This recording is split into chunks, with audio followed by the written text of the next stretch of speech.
أعوذ بالله من الشيطان الرجيم.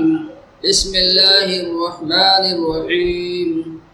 والذين كفروا وكذبوا بآياتنا أولئك أصحاب النار هم فيها خالدون۔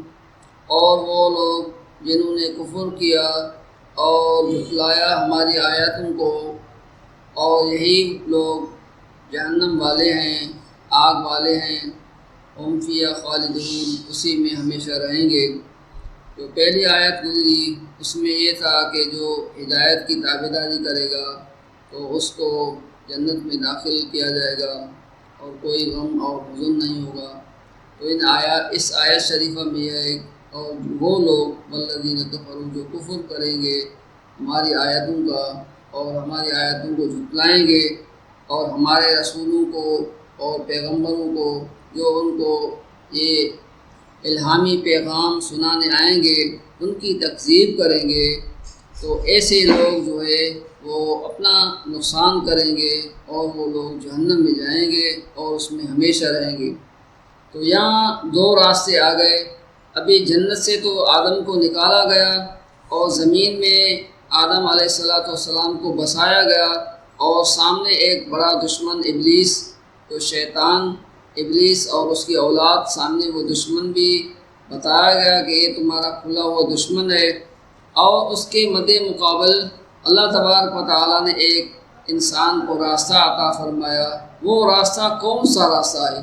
وہ راستہ الہامی کتاب کا ہے، وہ آسمانی کتاب کا راستہ ہے، جو اللہ کی طرف سے رہنمائی ملے گی، تو اللہ کی طرف سے ہدایت ملے گی۔ اللہ کیسے انسان کو ہدایت عطا کرے گا؟ اللہ تعالیٰ وہاں آسمان سے اعلان فرمائے گا کہ اے لوگوں سدھر جاؤ۔ اللہ تعالیٰ کی ہدایت کا یہ راستہ ہے کہ اللہ پاک نے ایک سلسلہ نبیوں کا جاری فرمائے گا، اور ان انبیاء کرام نے آ کر انسانوں کو ہدایت کا راستہ بتلایا۔ آخر میں حضرت محمد صلی اللہ علیہ وسلم آئے، انہوں نے ہدایت کا راستہ بتلایا، اور اللہ پاک نے اپنا پیغام ان نبیوں کے ذریعے سے ہدایت کا پیغام دیا، جیسے قرآن پاک ہمیں ہدایت کا پیغام ملا ہے۔ اور اسی قرآن میں اللہ کی طرف سے سارا ہدایت کا راستہ اور ساری کامیابی کا راز سب کچھ اس میں سمایا ہوا ہے، جس کو ہم ابھی پڑھ رہے ہیں۔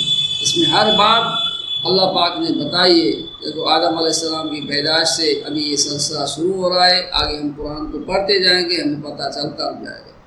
تو سیدھی بات یہ ہے کہ جو ہدایت کی تابعداری کرے گا اس کو ہدایت ملے گی اور جنت ملے گی، کامیابی ملے گی۔